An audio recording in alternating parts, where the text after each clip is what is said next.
Look, it's a camera. This is my Sony a6400 mirrorless camera.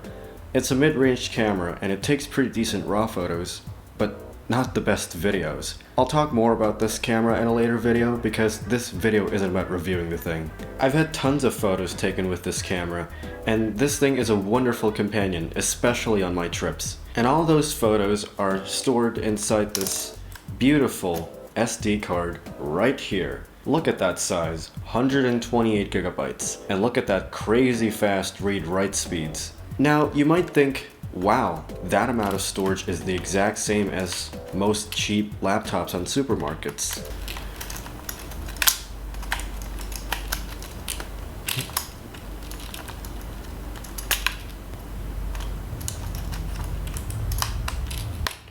And you'd be right. Then an idea struck my head. If the storage is the same as cheap laptops, then why not try and install an operating system to it then? I mean, you get all this storage just to store tiny 24 megapixel raw photos and tiny video files. Why not load up Windows and might as well game on it? And that's exactly what I did today. And let me tell you how miserable it is to load up Windows on this thing. So before we even begin, this camera has a special mode where it can act as a USB mass storage device mode. In layman's terms, you can just basically stick this camera to a computer and use it as a regular USB drive. Not too shabby. But then there's a problem. This camera only has a micro USB port, and the fastest speed that it can achieve is USB 2.0 speeds, which is 480 megabits per second, or around 60 megabytes per second. Things are not looking too good here. The computer that I'll be using is my MacBook Pro, and before you go jump to the comment section, I just want to tell you that this MacBook Pro is an Intel Mac, and it's common knowledge that you can install Windows on an Intel-based Mac. And my current computer is currently being used as a server, and I couldn't be bothered to pull out my computer and just put it here for testing purposes. It's just not worth my time. I rebooted the computer and booted to the Windows installation disk, and the first problem is that it doesn't see the camera that I've attached. That's because Windows is an asshole and doesn't allow you to install Windows on an external media. So I did the unthinkable and manually configured the Windows partitions using the command prompt and installed Windows through there. And boy does it take an eternity to install. And did it work? No, it didn't work. I tried this 3 times, even under a virtual machine, and nope, it never worked. Because it kept throwing me an error message that said that it can't configure Windows to run on the computer before the OOB setup screen. Gee, I wasted like 3 hours doing that. And so I resorted to the last method, to install Windows using Rufus with the Windows 2 Go option. I found out about that in the hard way, and thankfully that option worked, and it went straight to the out-of-the-box experience setup screen. And just like that, Windows has been installed. Nope, I'm not done yet. I still have to install drivers in order for Windows to function properly, and in order to do that, I have to download the drivers, obviously. First, I downloaded the AMD GPU driver, which I've done beforehand, and then the Apple drivers, which can be done through the Boot Camp Assistant app. Once that's done, I can store the drivers on a separate storage media. Here's a fun fact. Did you know that Apple loves being proprietary? You should know, because when you install Windows on a Mac without the special blessing from the Boot Camp Assistant app, you can't use anything that's within this computer, such as the keyboard, trackpad, speakers, Bluetooth, and Wi-Fi. To install those drivers, I'll have to use the drivers that was downloaded previously, navigate to the WinPE drivers folder, navigate to the device, and right-click the INF file and click install. And the best bit? I have to do this multiple times for each and every single component, such as the keyboard, trackpad, speakers, and Wi-Fi. After that, then I can install the graphics drivers. Oh boy, that was a long and tedious process. Alright, shut up. Let's get to the gaming bit. I only have one game to test, and you've probably already known this from my previous videos, and that is A Hat in Time. And before I even begin testing the game, I have to install Steam first. And Steam takes forever to install. Not to mention, downloading and installing the game is slow too, because the drive would have to constantly catch up with the internet speed, and with the OS doing some random stuff in the background, the SD card is going to have a hard time prioritizing the game download and operating system demands. It took me more than an hour to finish the download, And once that's done, we can play the game. Not yet, because Steam still has to install the necessary runtimes in order for the game to run, such as DirectX, Visual C++, and much other stuff, which, by the way, takes up to 15 minutes to do so. And now, finally, the game will run. Oh. Usually it doesn't look like that. Okay, something is wrong. Oh boy. Oh. Let's try that again. Okay, now it looks fine.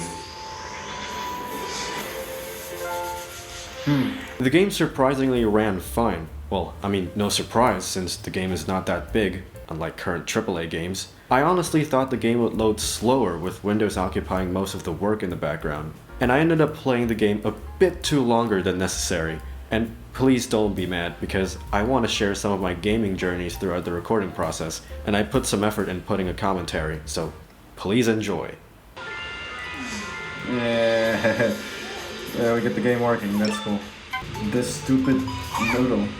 I honestly don't know which one to pick, but hey, what's this one?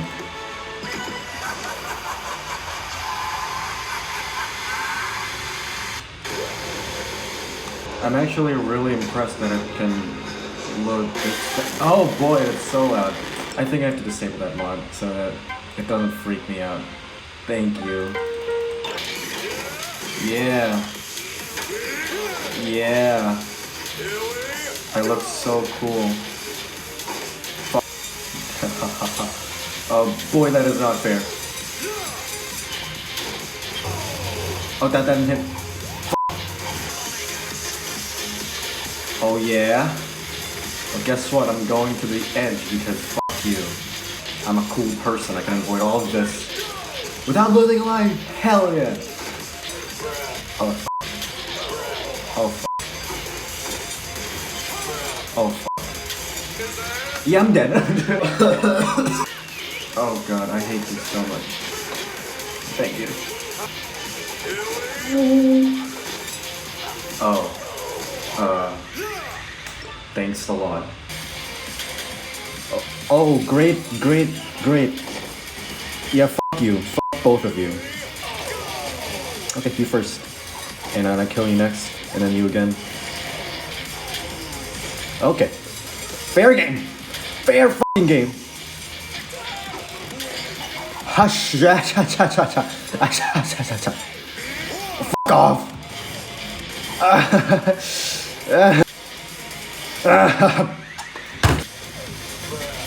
Off. Oh good, knives. My favorite. Get that. Thank you. Get in there. Get. Go, come on. Oh. I wanna do it again. Come on. Hit the fucking thing. Get the thing. Okay. I am satisfied. Alright, that's fine. Let's do this again. Oh, that's not fair. That is not fair. Fuck off. Didn't get a chance to hit it.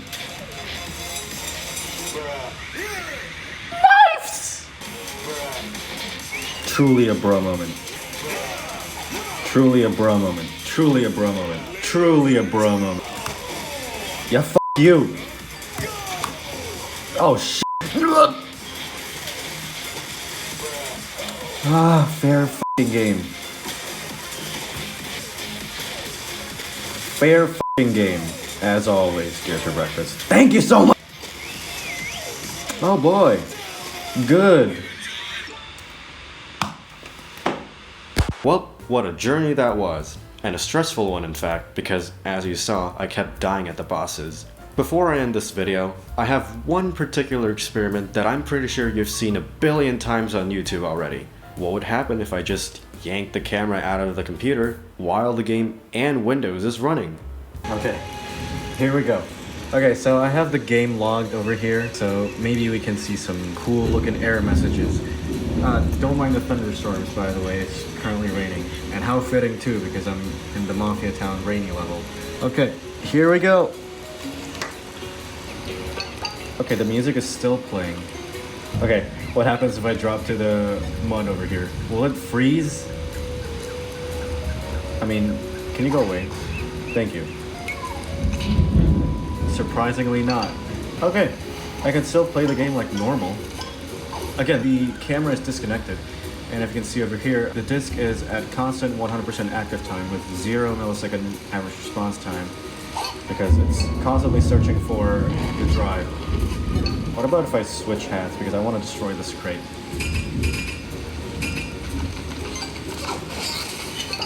Oh, how surprising. I thought it's gonna freeze or something. Only problem is HatKit doesn't have a raincoat on.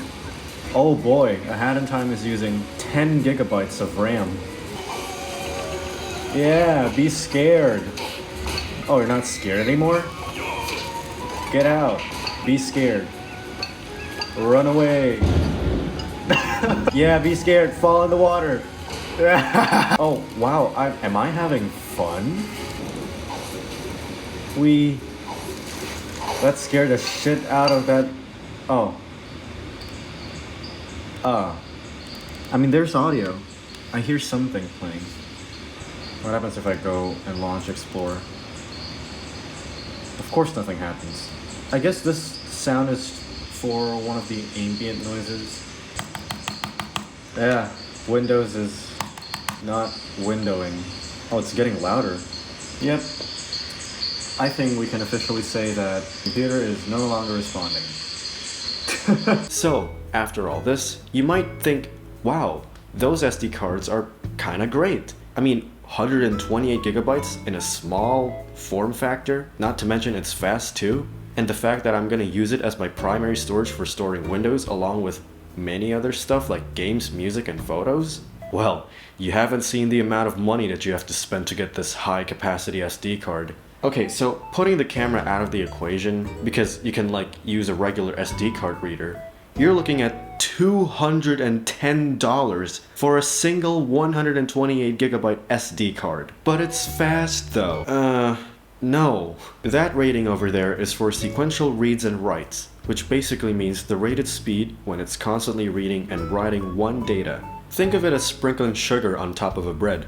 You have these blocks of sections that you can sprinkle. Sequential read-write is basically sprinkling sugar from one end to the other. When doing an activity that uses the disk heavily, such as Windows doing Windows stuff, you can forget about the massive reads and writes rating. That's because it's doing a random read and write, which, when you look at my previous metaphor, is like sprinkling sugar on one block of section, then moving to another random block. And as you might have guessed, it is slower. If you're curious about the startup time, I've compared it with the startup time of my actual bootcamp partition. So for the camera, it took 2 minutes and 2 seconds to load Windows, and for the SSD, 25 seconds. As for loading the game, the camera took 1 minute and 8 seconds, and for the SSD, 25 seconds. So then you might think, well then that means the fast read-write speeds on the label is a lie then. No. SD card is a complicated piece of technology, and I'll leave this to the experts to explain as to why this happens. I'm not an expert in SD cards, but from what I know is that these SD cards are designed to write continuously and not randomly. And the camera is the perfect companion, because cameras only do two things on an SD card: read and write photos and videos, and nothing else. However, when you start to throw, let's say, Windows, where it needs constant access to the drive with files placed on random blocks, these SD cards can be slow. So slow, in fact, when you put too much stress to it, it can eventually overwhelm the threshold and might actually damage the SD card. And again, this SD card over here costs $210, And for that money, it's just not practical and worth it to store your operating system inside. And for the same amount of money, you can probably get a decent 4TB M.2 SSD off of Amazon, a whopping 32 times more storage than this SD card to store your Windows stuff, games, music, and why not precious photos and videos taken with your camera. So to conclude, no, your camera is not a proper storage media to store Windows, let alone an SD card. And yeah, that's about it, really.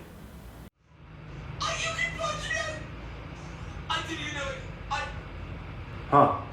It fade to black. I could probably put a Metallica song